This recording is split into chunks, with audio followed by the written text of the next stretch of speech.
Beyond time. It was a rainy afternoon in a small, timeless European town. The cobblestone streets shimmered under the gentle drizzle, and the air carried the scent of wet earth and old stone buildings. Inside a cozy café on the corner, Ethan, a reclusive writer, sat by the window, scribbling furiously in his worn leather notebook. He was crafting yet another tale of love and longing, but the words felt hollow, as if something vital was missing. He took a sip of his coffee, staring out at the rain-soaked streets, when a soft voice broke through his thoughts. "Excuse me, is this seat taken?" Ethan looked up to see a young woman, her auburn hair damp from the rain, standing before him. Her eyes were striking, green with flecks of gold like sunlight filtering through forest leaves.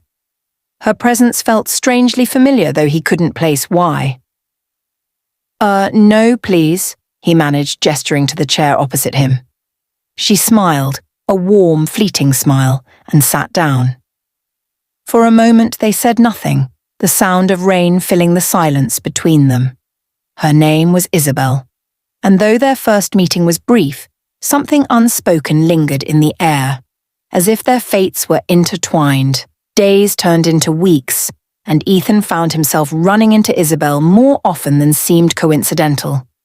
In the cafe, at the bookstore, along the quiet riverside paths, she was always there, and each encounter felt like a continuation of a story they hadn't yet finished. They began talking, sharing snippets of their lives.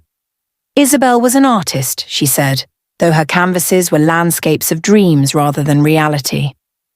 Ethan, in turn, confessed that he often felt trapped in his own stories, as though he was searching for something, or someone, he'd lost. One evening, under the glow of a street lamp, Isabel said, "Do you ever feel like we've met before?" Ethan hesitated, his heart skipping a beat. "Sometimes," he admitted. "It's like I've been waiting for you without knowing it." Isabel smiled, but there was a sadness in her eyes, as if she knew something he didn't. Then one day, Isabel disappeared. No phone calls, no messages, no trace of her anywhere in the small town. Ethan, now utterly consumed by her absence, searched for her relentlessly. He retraced every step, asked everyone he could think of, but it was as if she had vanished into thin air. Weeks later, while wandering aimlessly through a dusty old bookshop, Ethan stumbled upon an ornate journal tucked away on a forgotten shelf. The name Isabel was etched into its leather cover. With trembling hands, he opened it. The pages were filled with vivid sketches and passages describing their encounters, down to the smallest detail. But there was one impossible thing. The journal's entries were dated years before Ethan and Isabel had ever met. Confused and desperate for answers, he flipped to the final page.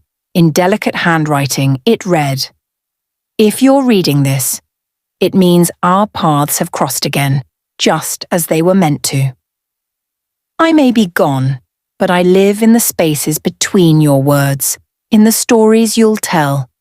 Our love was never bound by time,